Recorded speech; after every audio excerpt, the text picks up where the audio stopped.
অবশেষে আখি কিন্তু তার বয়ফ্রেন্ডকে সবার সামনে নিয়ে আসলো। মাশাল্লাহ, ছেলেটা দেখতে শুনতে অনেকটাই ভালো। সবাই তো অনেক প্রশংসা করেছে, আর প্রশংসা করার মতোই, কারণ রাজার থেকে অনেক বেশি বেটার। কথায় আছে না, ঠকে যাওয়া নারীগুলোই জীবনসঙ্গী হিসাবে অনেক ভালো কিছু ডিজার্ভ করে, আর সেটা হচ্ছে আখি তার প্রমাণ। রাজা ফেলে দিয়েছিল আখিকে, আর সেই ফেলে দেওয়া ফুলটাকে তুলে নিল এই নতুন ছেলে। বাবা যায়, ছেলেটা কিন্তু আখিকে অনেক বেশি ভালোবাসে, সেটা দেখেই কিন্তু বোঝা যাচ্ছে। সবাই তো আরো বলাবলি করছে আখি নাকি গোপনে বিয়েটা করে ফেলেছে। রিসেন্টলি আখির বয়ফ্রেন্ডকে সবার সামনে নিয়ে আসার পর থেকে এই গুঞ্জনটাই বেশি শোনা যাচ্ছে। সবাই তো আরো বলছে অনেক আগে থেকেই নাকি এই ছেলের সাথে সম্পর্ক করতো আখি।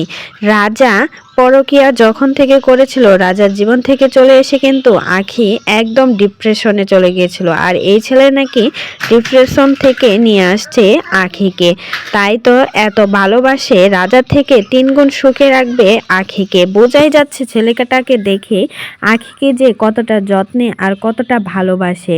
রাজা হয়তো বা এখন পশ্চাচ্ছে, আর পস্তানোর কথাই, কারণ রাজা আখিকে ছুঁড়ে ফেলে দেওয়ার পর আখির পরিবর্তন অনেক বেশি ভয়ানকভাবে হয়েছে। আখি আগে থেকে অনেক বেশি গোলুমোলু, অনেক বেশি সুন্দর হয়ে গেছে।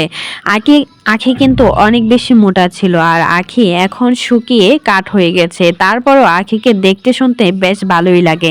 রাজার থেকে এসে অনেক বেশি সুখে আছে আখি। কখনোই কিন্তু রাজাকে নিয়ে মুখ খোলেনি এ পর্যন্ত। রাজা লাইভে এসে মাতাল হয়ে লাইভে এসে কত কি না বাজে কথা বলেছিল আখির নামে, আর সেই আখি মুখ বুজে সবকিছু সহ্য করে কোনো উত্তর না দিয়ে, কোনো তার জবাব না দিয়ে চুপ করে রয়ে শুয়ে গেছে। আর শুয়ে যাওয়ার ফলে কিন্তু এত মিষ্টি। যাই হোক, আখির জন্য শুভকামনা। নতুন জীবন যেন খুব সুন্দর হয় আখি।